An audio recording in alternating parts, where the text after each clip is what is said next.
चलो बच्चों, खाना लो, गरम गरम ठंडा हो जाएगा। नहीं नहीं, आंटी अंकल को तो आने दें। अंकल कहाँ है? बेटा अंकल किसी काम से गए हैं, थोड़ा लेट आएंगे। उनके इंतजार में खाना ठंडा हो जाएगा, तो तुम लोग खाना खाओ, वो ज्वाइन कर लेंगे। शाबाश।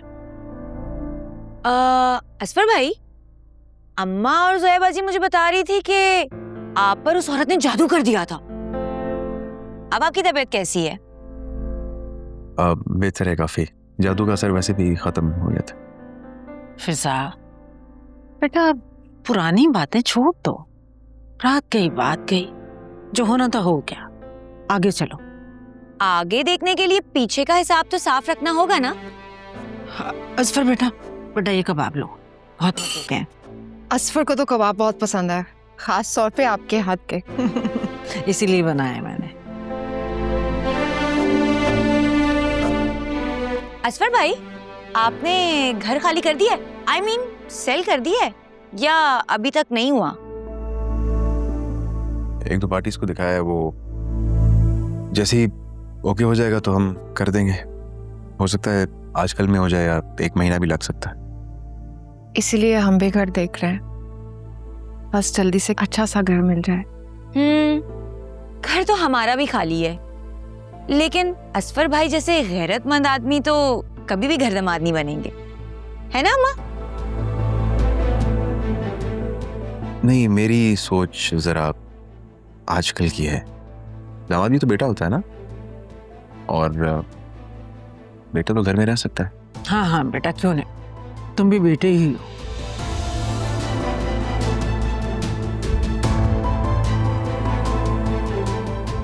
फिजा, आयरा को भी कुछ डाल के दो, सिर्फ बातें बना रही हो बैठी। दो उसको। हाँ आयरा। वैसे मुझे जादू के बारे में जानने का बहुत शौक है। मतलब कैसा महसूस होता है, क्या फीलिंग्स होती हैं? आपको पता है, डॉक्टर बनने से पहले ना हमें साइकोलॉजी पढ़नी होती है। उसमें ना केसेस में सब कुछ जानना बहुत जरूरी होता है। बेटा ये बिरयानी ठंडी हो गई है, ऐसा करो ये वापस पतीले में डाल के और वहां से दूसरी डाल के लाओ। चाओ, शाबाश। और तो कुछ नहीं चाहिए? नहीं नहीं, इसको वापस पतीले में डालना और वहां से गरम डाल के लाओ। नहीं, बाबा ने असफर को माफ कर दिया, मेरे तो जैसे कंधों से बोझ उतर गया हो। अच्छा है कि अंकल ने माफ कर दिया। दिल पे एक बहुत बड़ा बोझ था। बस अब एक और टेंशन रखी हुई है, बीवी बच्चे के साथ नया मकान ढूंढ रहा है। आप दुआ कीजिएगा। इंशाअल्लाह अल्लाह जरूर मदद करेगा, ना परेशान हो। इंशाल्लाह। फिजा, ले भी आओ गरम बिरयानी। क्या कर रही हो? बहुत ही सुस्त है ये।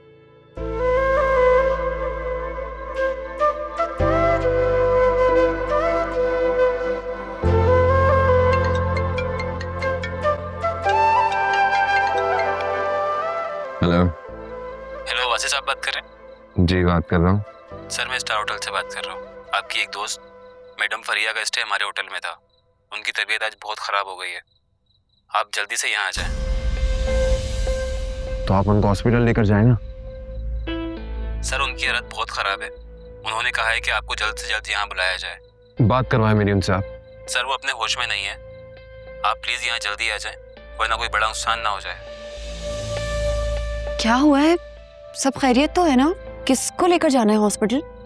वो आज मेरा दोस्त जिससे मैं मिला था, उसकी तबीयत बहुत खराब हो गई है। ओहो, तो उसने खुद आपको कॉल क्यों नहीं की? उसे आपकी हेल्प चाहिए क्या? हाँ वो अकेला है, वो उसे हॉस्पिटल लेकर जाना है। ओह, तो आप यहाँ बैठकर ये बात मुझे क्यों बता रहे हैं? आपको तो फौरन जाना चाहिए उसके पास। और ऐसे मौके पर दोस्त ही दोस्त के काम आते हैं। तुम्हें इस तरह छोड़ के जाने की हिम्मत नहीं हुई है। वासे, ये 5 स्टार होटल है, मैं यहाँ सेफ एंड सिक्योर हूँ।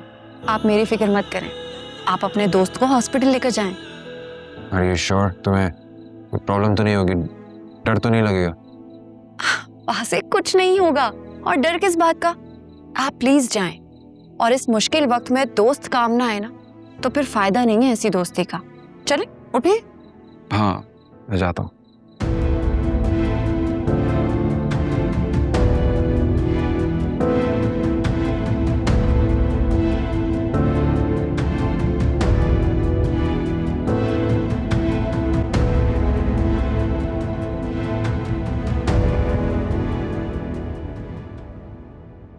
फिजा, मैंने तुम्हें कितना मना किया था, बड़ा बहन हुई है, उससे इस लहजे में बात मत किया करो।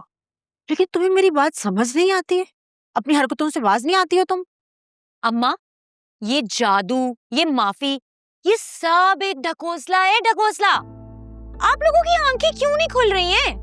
आपने देखा था वो घर दामाद वाली बात पे असफर भाई की आंखें कैसे चमक उठी थी। तो तुमने ये बात की क्यों थी? दिमाग तो तुम्हारा खराब है ना।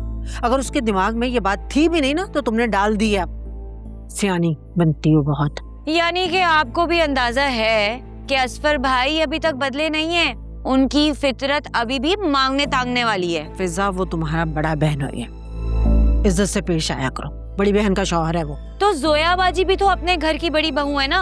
अब तो माशाल्लाह खैर से दूसरा बच्चा भी होने वाला है, उनको वहाँ क्यों नहीं इज्जत मिलती? इस हालत में भी उनके जेठ ने उनको घर से बेघर कर दी है।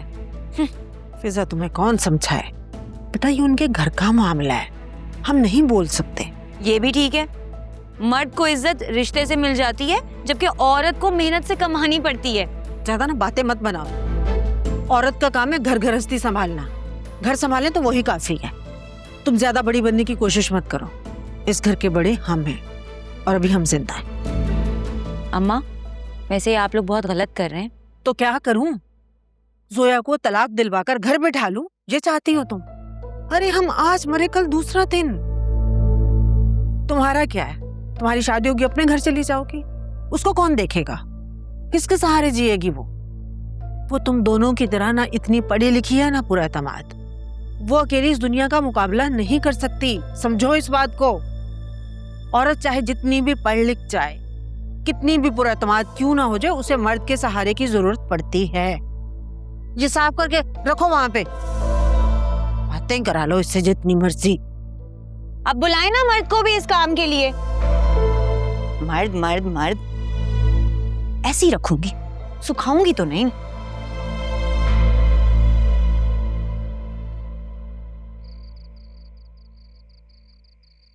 बहता है जो पलकों से वो आंसू ये कहता है, टूटे जो भरोसा तो बाकी क्या रहता है। इस दिल से जुड़े हैं जो वो रिश्ते निभाने को, मासूम सा ये एक दिल कितने गम सहता है।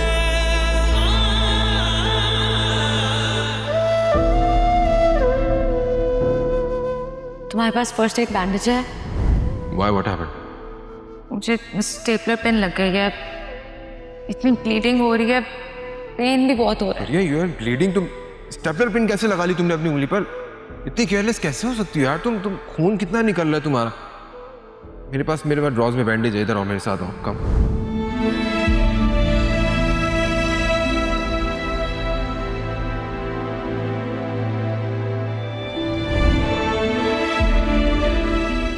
ज्यादा देर तो नहीं हो रहा? तुम्हें अपने लिए परेशान देखकर मेरा सारा दर्द खत्म हो गया। अरे I am not kidding. Neither M I. Mummy कहती है जो आपकी पेन फील करता है वही आपसे सच्चा प्यार करता है। And I am so lucky that you love me so much. प्यार है और बेहिसाब है। मैं तुम्हें कभी तकलीफ में नहीं देख सकता। और अगर हमारा कभी ब्रेकअप हो गया तब भी इसी तरह मेरी पेन फील करोगे? ऐसी बातें नहीं करते, हम कभी भी अलग नहीं हो सकते, कभी भी नहीं, क्योंकि मैं तुमसे हमेशा इसी तरह प्यार करता रहूंगा। Thank you. बस thank you. I love you. मिलना बिछड़ना तो बस खेल है किस्मत का, कोई दूर भी जाकर